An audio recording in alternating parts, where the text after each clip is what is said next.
Hello, and welcome to this Flowers Canada Growers webinar on Thrips parvispinus, presented by the Vineland Research and Innovation Centre, the Ontario Ministry of Agriculture, Food and Agribusiness, and also by Agriculture and Agri-Food Canada. My name is Margaret Peacock, and I'm the Administrative and Project Coordinator here at FCG. Today, I'm joined by Dr. Rose Buitenhuis, Director of the Biological Crop Protection Program at the Vineland Research and Innovation Centre, or VRIC for short.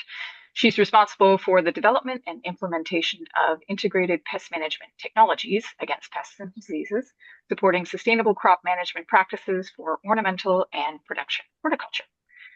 And we are also joined by Ashley Summerfield, who is a senior research technician in the Biological Crop Protection Program at VRIC.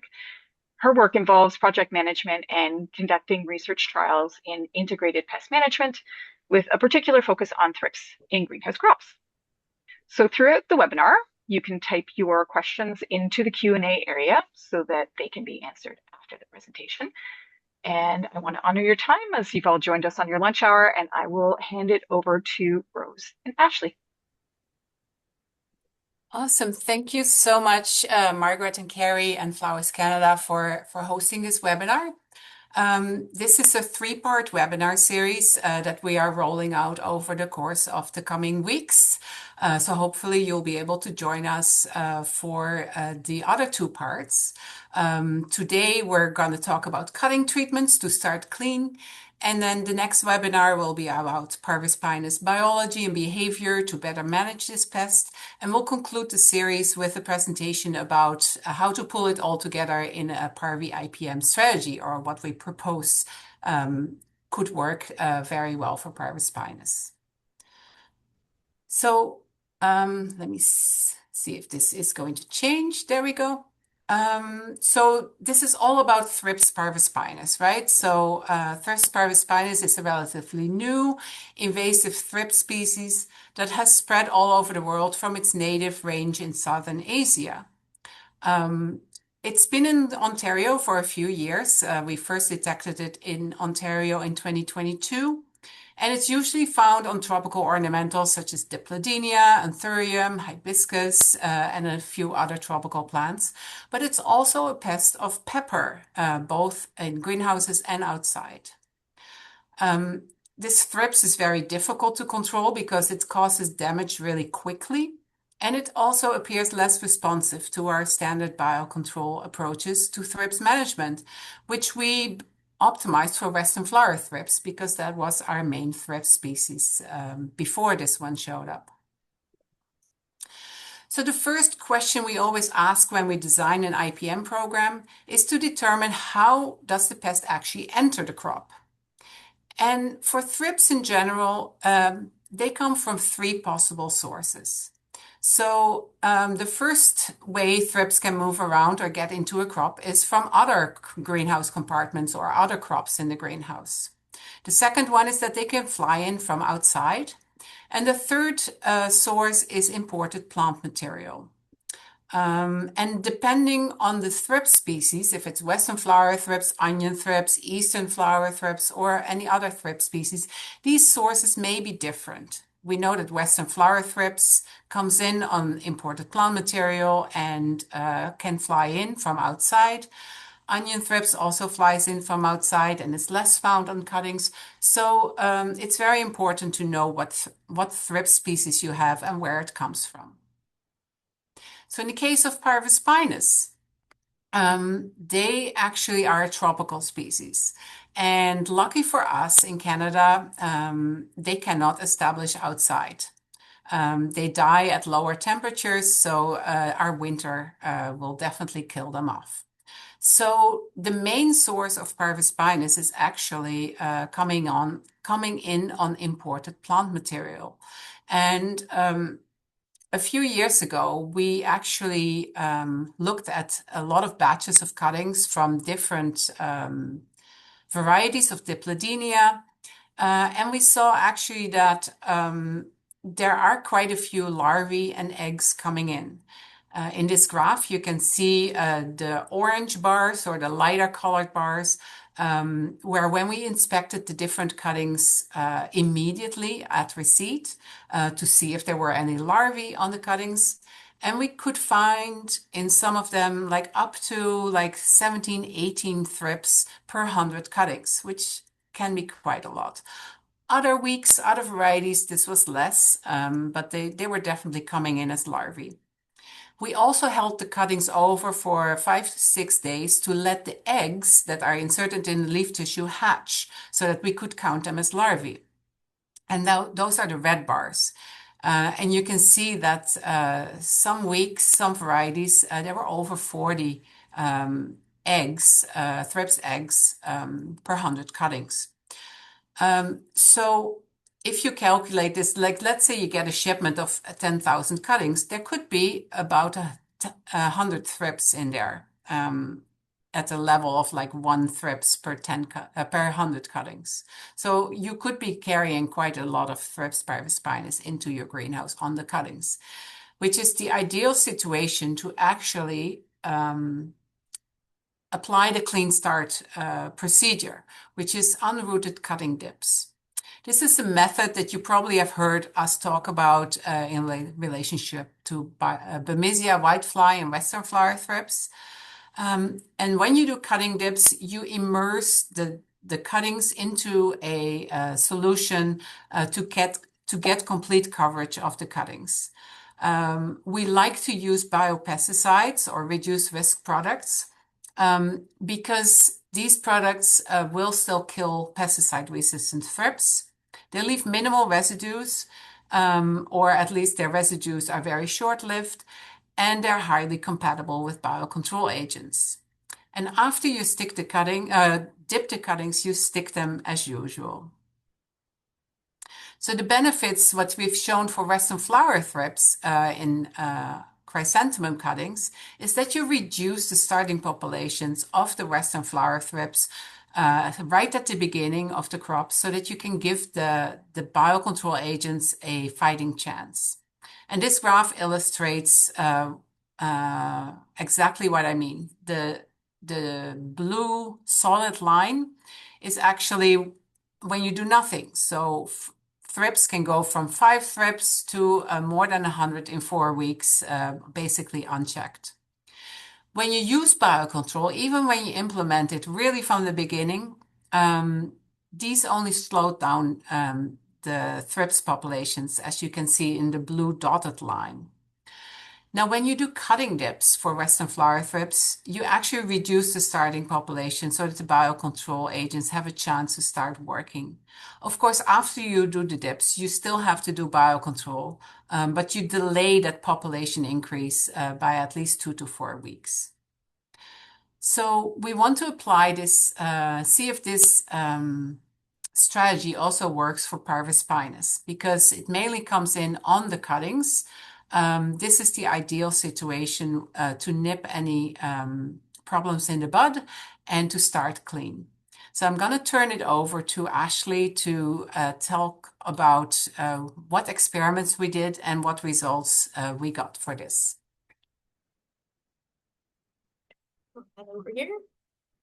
Yeah. Yeah, so to test cutting dips for how effective they are at controlling Thrips parvispinus, we did a series of laboratory trials and then greenhouse trials that I'll talk about later. When we're testing, we test the life stages of Thrips efficacy separately because they respond very differently, as we've seen in the past. So when we're testing against eggs, we set up the top image. You can see it's a jar. We have cuttings from our own in-house stock plants of mandevilla. We infest those cuttings individually with adult Thrips parvispinus, let them lay eggs for 1 day, and then a day after we've removed those females, we dip the cutting and then look 4 days later after the larvae have had a chance to emerge to find out how many successfully survived our dip situation. For larvae, we first attempted to use the same setup, which we have done in the past for western flower thrips successfully, but we have found that Thrips parvispinus, as larvae are very sneaky, especially once they get older and they start to wander away to look for a pupation site, And so we just had too many escapees. So we switched our methods to the image on the bottom where we infested individual mandevilla leaves, which we could then put in a more tightly sealed jar. But otherwise, the process was very much the same. We tested a lot of different products for efficacy, and because there were so many, we tested them in 3 separate trial sets. So they'll appear on 3 separate graphs. And for each of our trial sets, we also had an undipped control as well as a water-only control in case, just water itself was washing off the thrips. That's important information to know as well. Now, it's important to note that on this list, to my knowledge, only 3 of the products that we tested are labeled for dipping in Canada. So Summerfield X, Bioceres WP, and Botanigard WP all have dipping on the label. And hopefully there'll be more in the future, but right now those are the ones that are currently registered. So we'll start with the results for the larvae. So on the graphs, you can see the number of larvae that successfully survived our dips. And across the board, all of the products that we tested did reduce larvae to some extent compared to our undipped controls, which is fantastic. Overall, the Bavaria products, so the Bioceres, Botanigard, and Principal all did quite well against the larvae. And Lalgard M52 and Clean Grow, surprisingly, both also performed quite well against the larvae. And this is pretty much what we would expect because we've seen similar results when we tested against Western flower thrips, which is great. When it comes to the eggs, however, only a few products successfully reduced the number of Thrips parvispinus, and this isn't surprising. So Thrips parvispinus, like Western flower thrips, lay their eggs in the leaf tissue, and so that protects them from a lot of products. So this is a stage that's really difficult to target with any interventions. But Summerfield X, Clean Grow, and Bioceres EC all did successfully reduce the number of larvae that successfully emerged from those leaves. And Bioceres EC and Clean Grow were also top performers against larvae. But it would be fantastic if we had a single dip that controlled both life stages, the eggs and the larvae, and also was labeled for dipping in Canada. So we also tried a combination dip where we combined Summerfield X, which worked very well against or reasonably well against eggs, and we combined that with one of the Bavaria powder formulations. So we tested Bioceres WP. And as you can see, the combination successfully reduced both eggs and larvae really, really well, which is like very great news. And I would expect to see similar results from the other powder formulations of Botanigard and Principal, but we didn't test the others. We just didn't have time. So this is great news. So I think that this is a really promising dip solution for your crops. But I do want to highlight that this was the WP formulation of Bioceres, and I want to caution that combining suff oil with one of the liquid formulations might result in more phytotoxicity because of the carrier material that's in there. So I would only recommend combining suff oil with one of the powder formulations, at least without any further testing. But on the topic of phytotoxicity, of course, we can't recommend any products unless we know what it's going to do to the crop. Previously, we have tested phytotoxicity when we've done other Clean Start trials, projects on chrysanthemums, poinsettias, and spring annuals. And most of the time, most products are pretty well tolerated. But we didn't have any testing for the host crops that are commonly impacted by Thrips parvispinus. The other question that we have is, what about rooted cuttings? Anthuriums, for example, are a big problem with Thrips parvispinus, or parvispinus are a big problem for anthuriums, but they're grown by tissue culture, so they're only shipped as plugs. And so we previously hadn't done any testing on rooted plugs or liners or anything like that. So we wanted to also include that in this project as well. So last year we ran a big phytotoxicity trial on mandevilla, both unrooted cuttings as well as plugs. And we did 2 varieties of mandevilla, one variety of hibiscus, both unrooted cuttings and plugs, and then 2 varieties of anthurium plugs.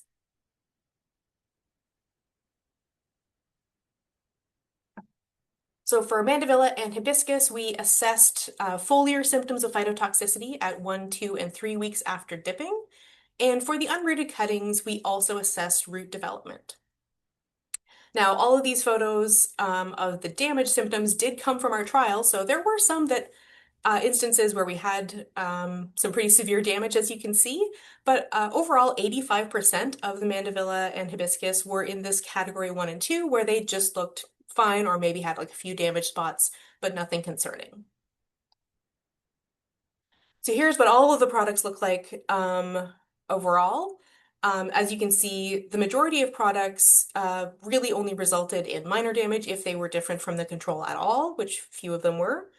M52 at the high rate, which was at 8 mils per liter, it did cause quite a bit of phytotoxicity at the unrooted cutting stage, and we also saw more phyto in the plug stage as well for this product. I've highlighted the products on the unrooted cutting graph that so it's Bioseries at the high rate, Botanigard ES at the high rate, and M52 at the high rate. Those ones also, we saw some rooting delays, but we only actually lost cuttings in this M52 high rate with the unrooted cuttings. Otherwise, everything else, even when they did show symptoms of phytotoxicity, did root and survive. With the hibiscus, we saw kind of a similar overall unrooted cuttings tolerated the dips quite well. I found that the plugs were a little bit more sensitive, so I would be hesitant to dip hibiscus plugs at this point without some really rigorous testing on your farm before you proceed. And again, M52, both at the low and high rate, caused rooting delays in hibiscus. But we didn't lose any of these cuttings at all, so they all came out okay. For the anthuriums, we dipped the foliage and plug entirely, so they all got saturated, and then we assessed them similar to the mandevilla and hibiscus. We assessed them at 1, 2, and 3 weeks after dipping, and then we also assessed them for marketability at the end of our trial, which we put to about 13 weeks, which is about halfway through the production cycle of the varieties that we used. And they also tolerated the cutting or the dips quite well. So even though I have, some pretty sad looking examples up here, overall 97% of the anthuriums were in these first 2 images where things were either healthy or we saw a little bit of damage, but nothing too concerning. So again, our initial dipping damage graph looks very similar to what we saw with the mandevilla and the hibiscus.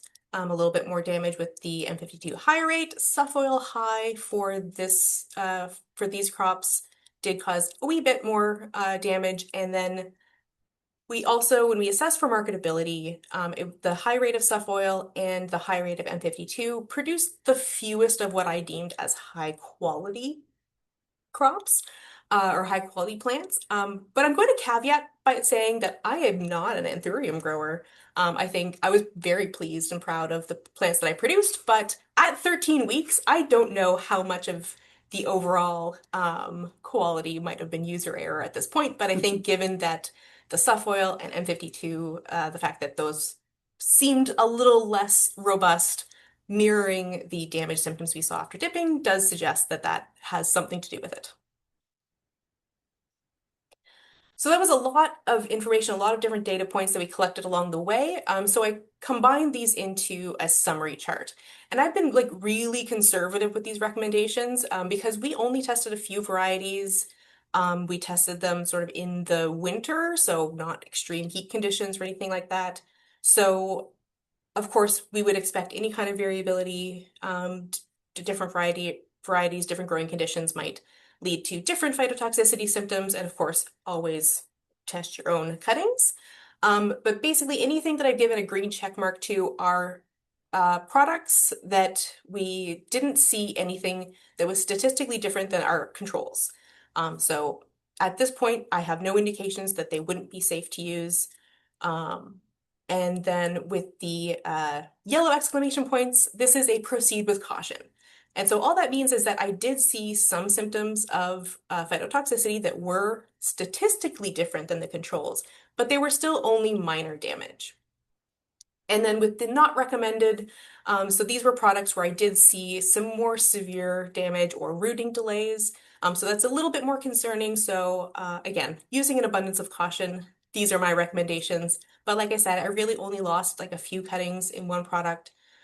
So I think anything has potential as long as you do some really rigorous testing in your own farm. Speaking of on-farm, we also did do an on-farm phytotoxicity trial last summer. We tested 3 different treatments, the Botanigard WP combined with Suffoil X at a 0.25% rating. So this is half, so our high rate that we tested in our phyto trial was 0.5%. So this is half of that rate. Botanigard WP plus Copa and Botanigard ES. And this was repeated for 3 consecutive shipments of the same variety and followed those cuttings until potting. And we didn't see any signs of phytotoxicity, and they looked identical to the rest of the grower's crop. So at least in that farm, these treatments all came out well. So dips are great. Obviously, we are big proponents of dips, but they don't work in all situations, or there might be certain scenarios where you don't want to use a dip. One of those things being, whole plants. You obviously aren't going to dip a potted plant if that's something that you're importing. So we wanted to test some dip alternatives. So the first one that we looked at was these UVC treatments, which is CleanWorks produces a machine that it combines UVC, hydrogen peroxide, and ozone, and these all combine to create these hydroxyl radicals that are damaging to, they successfully are good at disinfection for pathogens. And then we did some preliminary trials a few years back with onion thrips on potted chrysanthemum. And we saw about a 50% reduction in that preliminary trial. So we knew that this had some promise. And based on the machinery, like they can build different sizes of machine that you can use for cuttings, plugs, or even whole plants. So when we looked at the efficacy, we did see at the high, so the different rates of low, high, medium was really just the duration of exposure, or the number of times we ran it through the machine. So once we got into the high rate, the longer exposure to the UVC plus protocol, we did start to see some efficacy against the larvae that emerged from eggs, as well as the larvae that survived when they were larvae when they went in.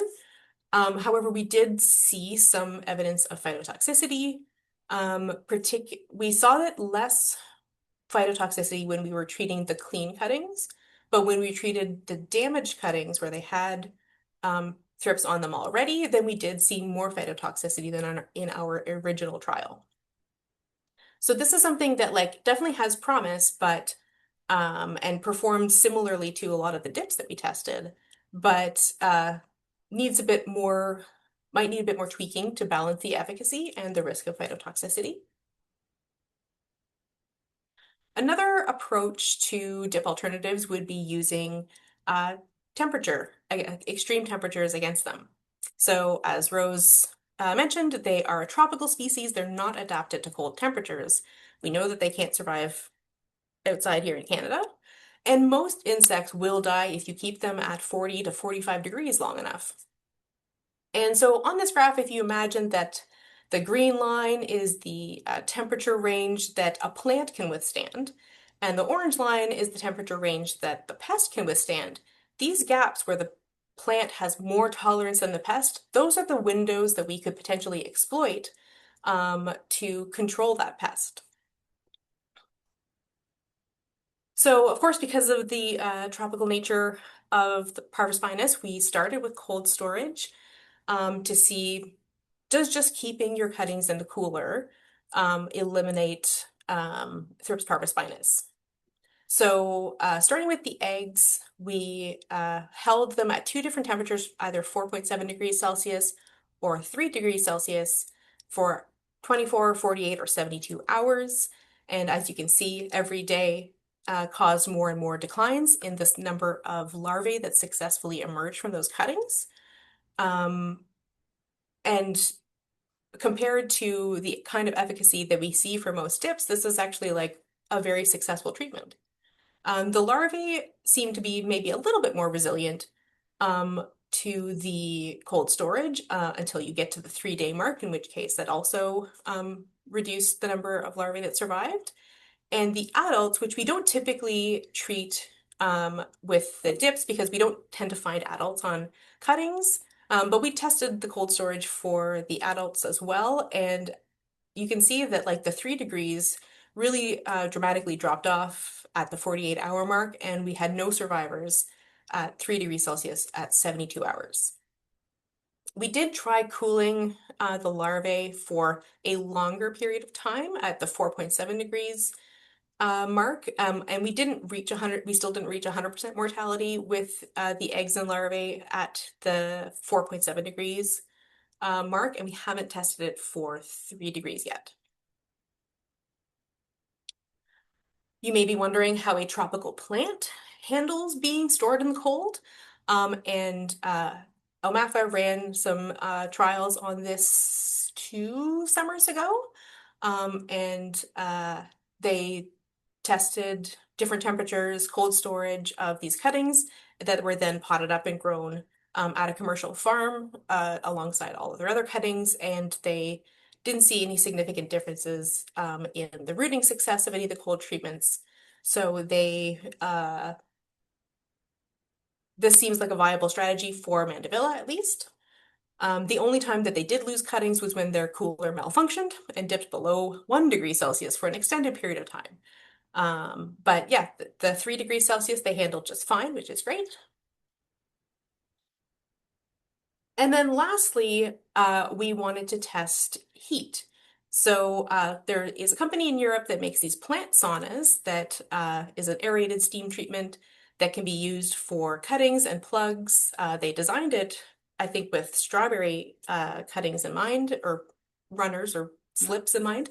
But we luckily have access to one, not the commercial variety, but one, a modified growth chamber here at Vineland that we were able to test for Parvi.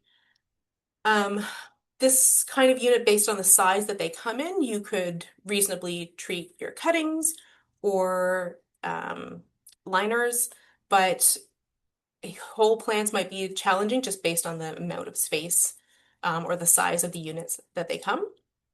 But we were curious if Parvi would actually die at these temperatures. Like, they are a tropical species, surely they can handle the heat. So we didn't know if they would die at this 44 degrees Celsius range. And this chart on the bottom shows what the temperature cycle is of these treatment protocols. So the treatment protocol is 7 degrees Celsius, then a 1-hour resting period, and then they do the 44 degrees Celsius treatment period. And the reason why they do this is to avoid heat shock in the plants. So as I mentioned, we have this modified growth chamber in our building, courtesy of AAFC. Justin Rankema set up this steam chamber. And so we decided, like, let's put some of our mandevilla stock plants in here and see how they feel about this steam treatment.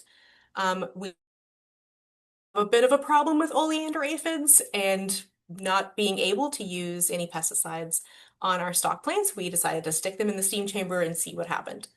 So we followed the same protocol that the plant sauna units use, and we didn't see any phytotoxicity or delayed flowering in any of our mature plants, and we actually ended up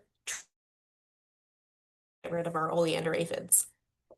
And subsequently, we've tested unrooted cuttings and plugs in the steam chamber, and we haven't seen any negative effects of this treatment protocol with them either. So then we moved on to more efficacy trials in the same style as our dip trials, and we were blown away by the results.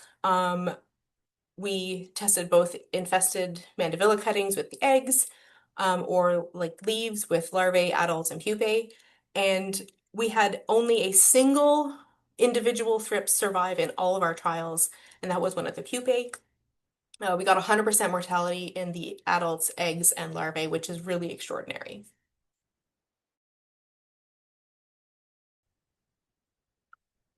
So, as I mentioned, clean start for whole plants isn't something that is easy to do with dips, but we decided to put all of our dip alternatives to the test in a greenhouse trial. So we took some freshly potted mandevilla, infested them with Thrips parvispinus, let those thrips settle in for a little bit, and then we treated them. Control, we did 3 days at 3 degrees Celsius. Um, in the sauna. And we also had the 3 different rates of the UVC treatments to see how the rooted plants would handle the UVC treatments. And for this trial, we didn't use any, we're only looking at the efficacy of these treatments alone.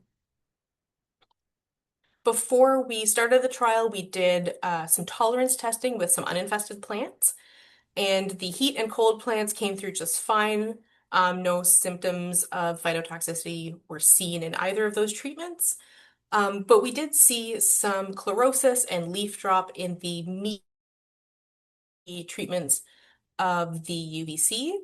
And then when we treated our actual trial plants in the main trial, we also saw leaf drop happen in those plants as well. So we sampled the plants after 1 week and 3 weeks after treatment. And as you can see, the cold and heat reduced the number of total thrips populations per pot by 75% and 84% respectively after 1 week or 1 week after treatment. And then we saw a gradual increase in reduction. Gradual reduction as the UVC treatment duration increased.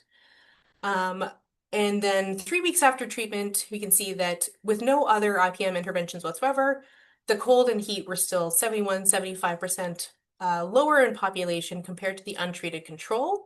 And at this point, all of the UVC treatments were about the same at an average of 42% reduction. But although the UVC treatments did reduce the number of thrips,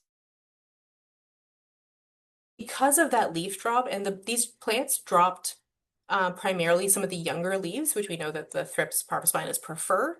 I think that this leaf drop of their favorite plants led to poor plant quality by the end of our trial. So even though we saw a reduction in Thrips parvispinus, they actually didn't look any better at the end compared to our untreated control, unfortunately. And this is what our plants looked like at the end. As you can see, our control treatment are looking quite sad at this point. Only a few, they're little twining leaders. Whereas the cold and heat treated plants still looked quite good, even though at this point, had we left it for another couple weeks, I'm sure they would also look terrible because we didn't use any other interventions. But 3 weeks after dipping, the cold and heat treatment still looked really great. And I also forgot to mention on the last slide, I want to call your attention to the difference in the population per individual pot in our untreated control. 1 week after treatment, there were 40 thrips per pot. And then 2 weeks later, we were about 275 thrips per pot, which is a really good illustration of just how quickly parvispinus can get out of control. So this kind of like early intervention is really critical and buys you more time to get your IPM under control. And with that, I will pass it back to Rose. All right, thank you so much, Ashley. So we're gonna wrap this up, kind of.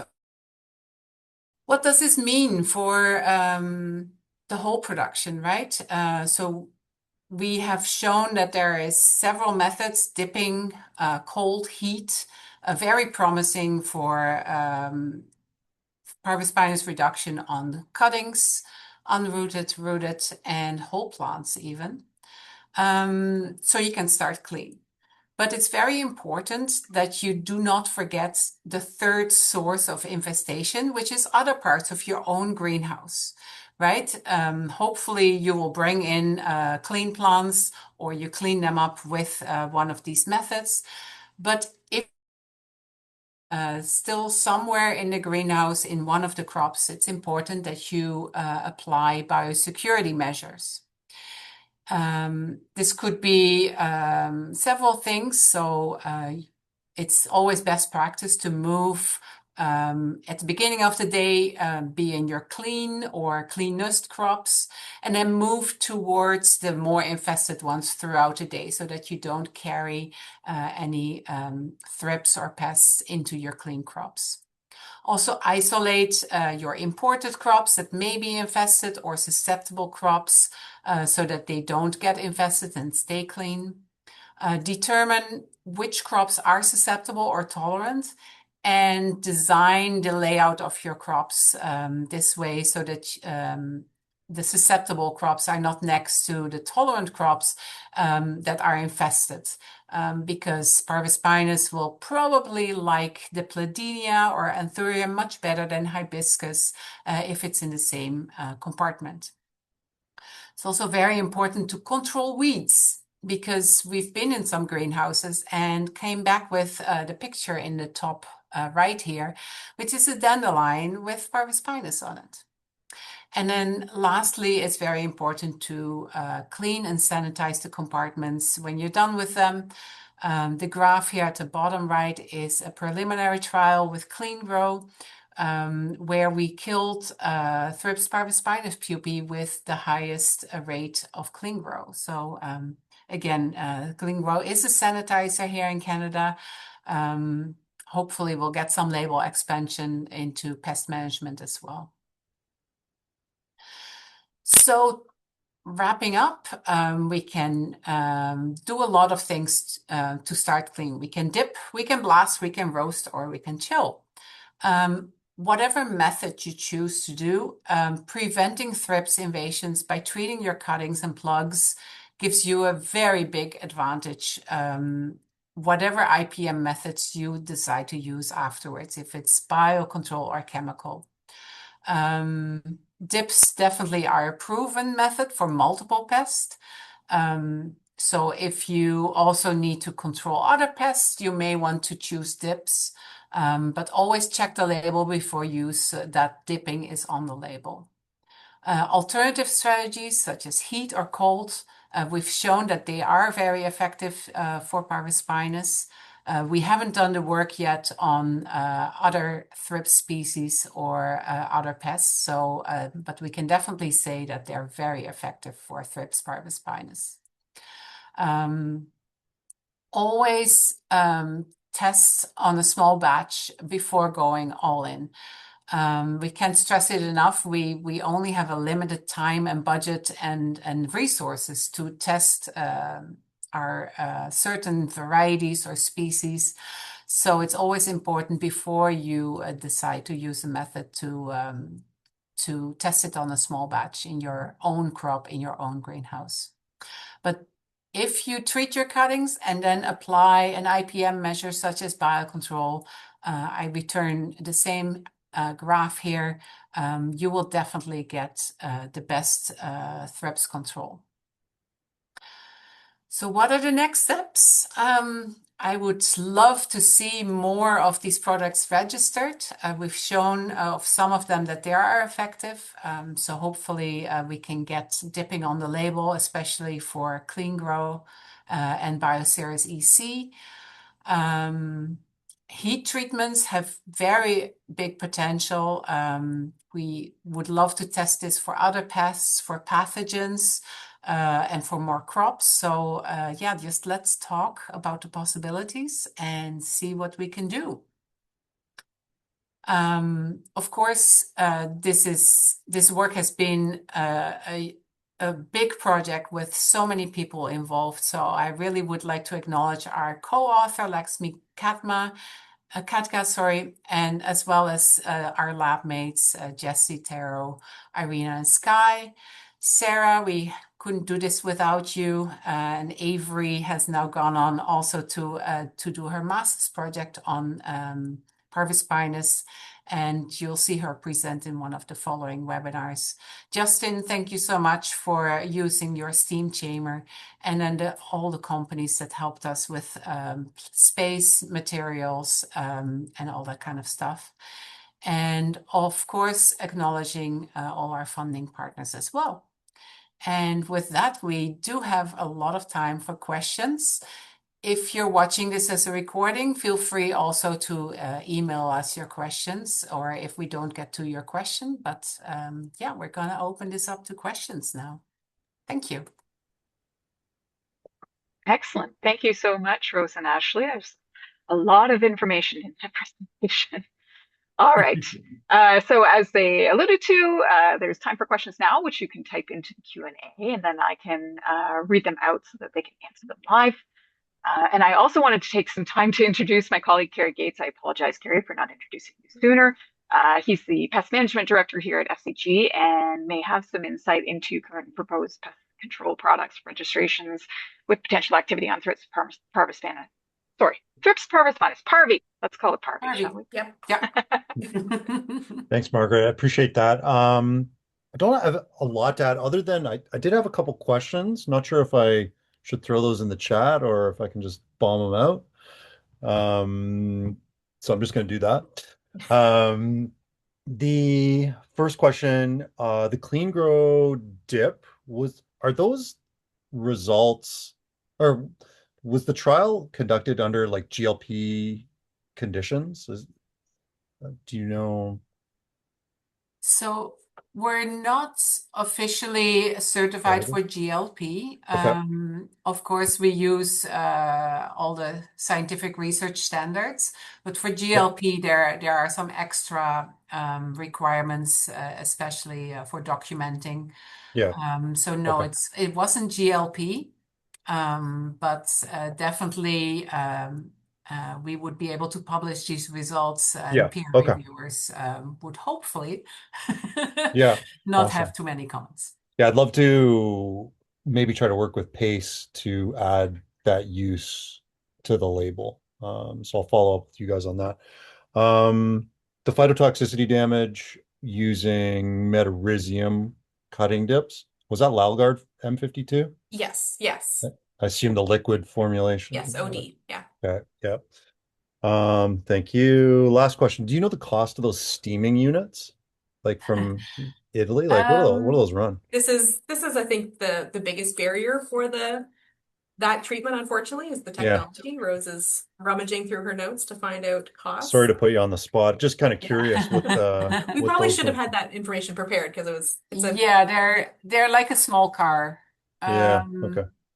They do rentals as well, but I think we can start maybe by putting together a project. Yeah. Just to see, like get questions from the growers here in Ontario, like what would you like us to put through the steam chamber? Yeah. Just to de-risk a purchase like that or an investment like that. Are they available for sale in Canada currently? They are? Okay. Yeah. Cool. Apparently there are a few units somewhere in Canada. I think Quebec there's strawberry growers, I believe, have some, so they exist in the wild. Yeah, but the company is motivated to do research and to expand into other markets. So yeah, the success of our research, they were very interested. Yeah, I would say so. Yeah. Thank you. Appreciate it. Excellent. We do have a attendee question. Does a ratio 1 to 10 bleach kill Parvi as a bench spray? If bleach kills Parvi as a bench spray? We haven't done further research on sanitizers, so I like to call it clean finish. So far we've only done the preliminary trial with the clean grow with as a surface disinfectant. But I would like to look at more sanitizing options, but we just haven't done those trials yet. Yeah, I think bleach kills a lot of things, so yeah, even rugose. So Mhm. yeah. It's on my Parvi trials to-do list. It's always growing. I bet. Great, thank you. No other questions yet, but I don't know if anybody's joined us on a phone. I was just thinking it might be good to have people raise their hand if they are having trouble accessing the Q&A. Yeah, we can also turn it over to the audience and like, what would you like us to see do? Like, what kind of research would you like us to do? Oh, I do have a question. All right, and that is a good idea. We could actually unmute everybody if that was your preference. Okay, so the question is, any effective drenches of bioinsecticides for pupae larvae control? Yeah, we actually are currently in the middle of some lab trials using microbial drenches. So we'll have those results. I think are the third webinar, we're going to be presenting some data from that. And we have a greenhouse trial planned also on the soil or substrate-based treatments in which we'll do, greenhouse validation of the drenches, whichever products come out on top. So it's in the works. Okay, and I do have another question. Will you do more trials with more species? More Thrips species, That's a good question. I assume. Right now, the scope of the project is Parvi, Yeah. but I'm happy to work with other things. Yeah, the good old days when it was only Western flower thrips are over.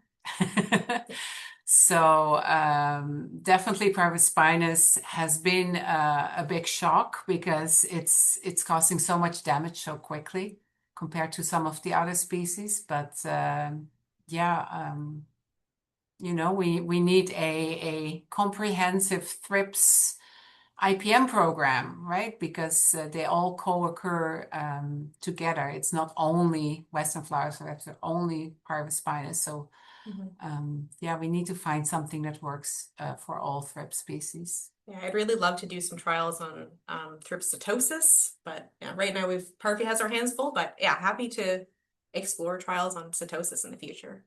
For me personally. Excellent. We do have one more question here.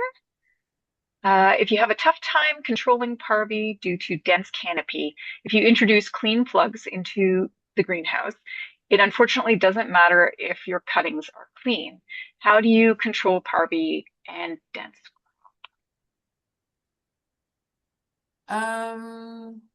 So there's a few parts to this question that I think I would like to separate, right? So the plugs, you can of course start them clean, but then you would have to be able to keep them separate from infested crops.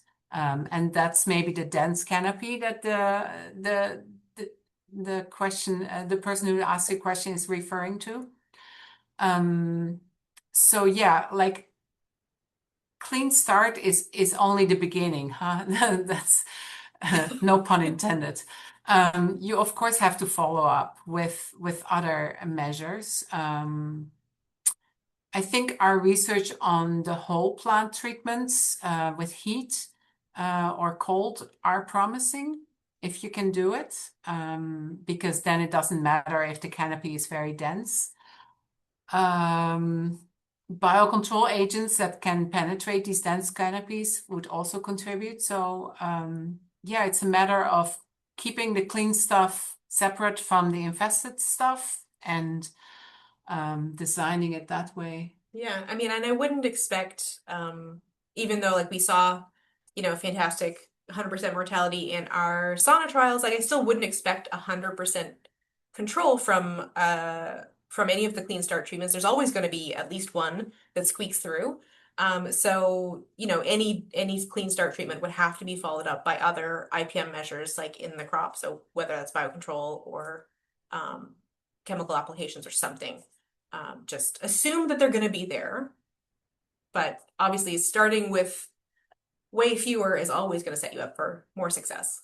Yeah, especially if you can control the movement of thrips between crops. Yes. Yeah. All right, next question. Any evidence of parvi transmitting viruses? As far as we know, not yet, but it wouldn't surprise me. So yeah, I don't think the research has caught up yet on that part. Yeah, there are definitely differences between thrips species in, I think what they call it, like transmission competence or virus competence. So not all species do, like, so for, tomato spotted wilt virus, they don't all transmit that equally well. Of course, Western flower thrips is particularly good at it. But so yes, it wouldn't surprise me if they did, but it is entirely possible that they're not good at it, just like some of the other thrip species that don't seem to be good at it. So we don't know.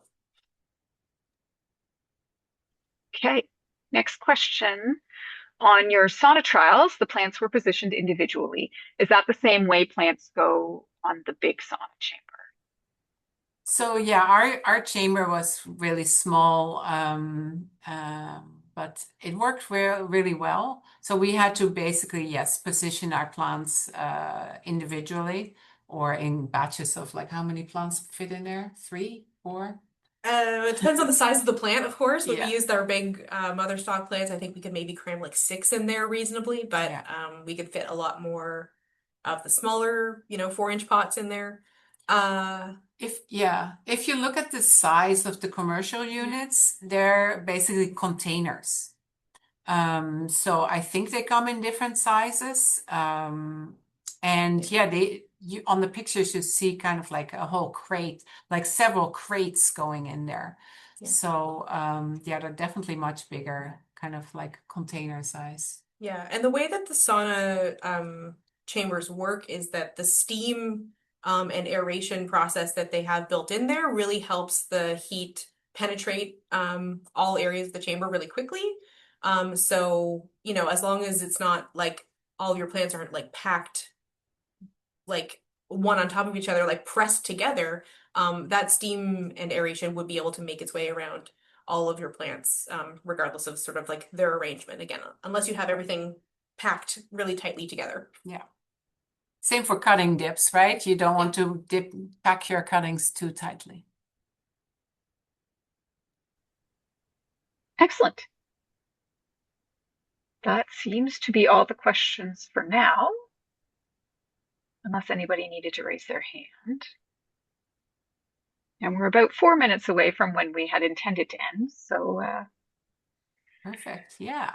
I would like to put in a plug for our next webinars, of course. Keep an eye out for the email with links. But we're definitely going to talk twice more about parvispinus because it's that's right. Those are very coming up big in July. Mhm. Excellent. All right. Well, thanks to the team at VRIC for making themselves available to speak to our growers today. VRIC is a big supporter of the industry, not only by doing the events like these, but also through sponsorship of FCG, which helps us to do the work that keeps all of our members growing and expanding. And as always, FCG is here to support our members, so don't hesitate to reach out. If you respond to the invitation that you got for this webinar, you can send questions that way, and I'm happy to pass them along to the VRIC team. Yeah, and as Rose mentioned, this is part of a 3-part series, so there will be 2 more editions. Just keep your eye on your inbox. They'll be coming. Invitations are coming. Thanks, everybody, for joining us, and I hope you have a great day.